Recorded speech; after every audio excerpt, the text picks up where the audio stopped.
This week in social studies, students learned about the American free enterprise system.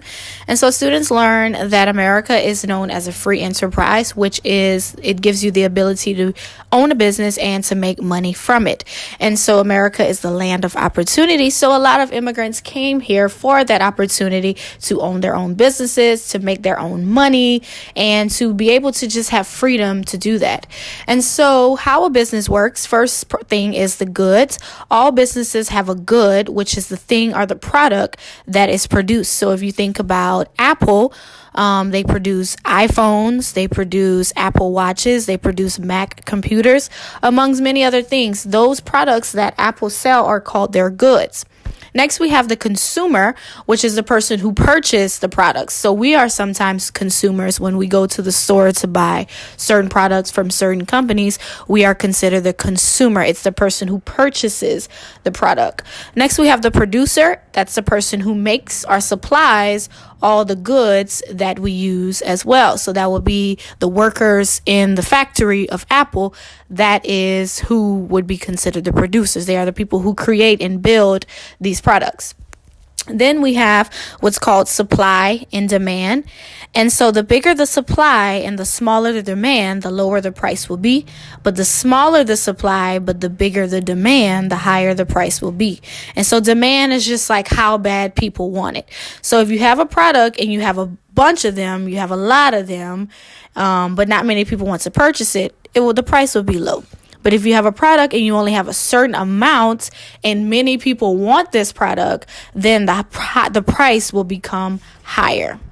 So we also talked about the American work ethic, and so how many people, when they came here, they found jobs in factories. Some went to build railroads, some did bridges, and some built some of the buildings. And so the building of America took a lot of work, but a lot of the immigrants that came here were a part of the building process of America. And so we have a holiday that we celebrate, which is called Labor Day. It's the first Monday in September. So please find out what date that will be in September. That's a bonus question. And so a laborer is a worker. And so this day is to honor and celebrate America's workers. We have a day off of school and all workers. This week in science, students are talking about how God created everything and he created everything to work together. So God made order. Order is just when everything operates in a certain way. It's structured in how it operates. It's not all over the place and chaos, but that it's particular in the way that it's set up. So God created everything and he designed everything to work a certain way. So the first thing we talked about was energy, which gives us strength. Energy gives you the ability to be able to work. So energy makes things go. Think about yourself. If you have a lot of energy, you can move around, but whenever you run out of energy, you get tired.